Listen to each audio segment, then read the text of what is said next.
Hello, my name is Philip and I'd like to welcome you all back to our fourth episode of the channel Philip Sees China. As you may or may not know, China is blessed with 56 different ethnic groups. However, by far the largest is the Han.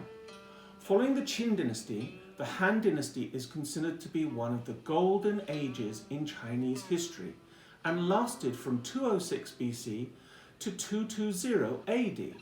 It can be viewed in terms of the Western and Eastern Han and was briefly interrupted from 09 AD to 23 AD with the ill-fated Qin dynasty.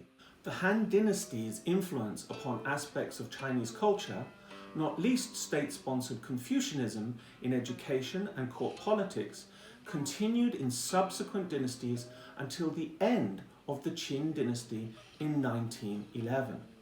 The rebel leader Liu Bang, known posthumously as Emperor Gaozi of Han, was its progenitor. Initially working as a law enforcer for the Qin, he would ultimately denounce them at their weakest moment and won the race to power with the leader of the rebel forces, Xiang Yu. With the coming of the Han, a myriad of advancements in science, technology, papermaking, shipbuilding, mathematics, cartography, and astronomy occurred.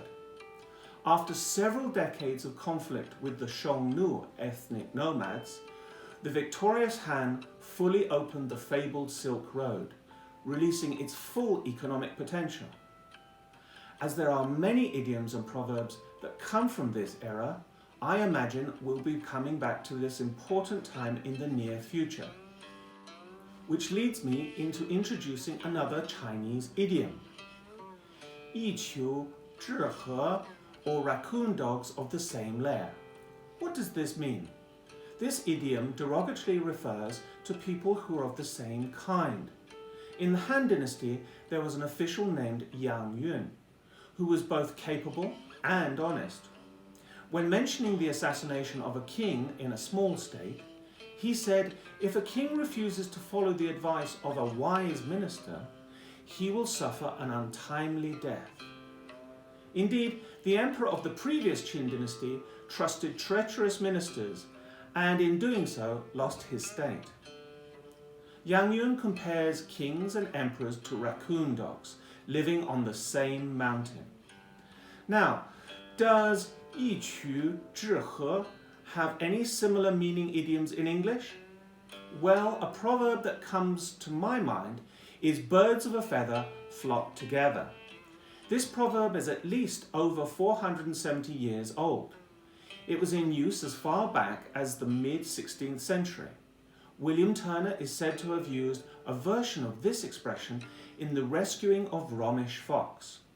There is even some debate that it dates from ancient Greek times, being similarly quoted in the apocryphal book of Ecclesiasticus in 132 BC.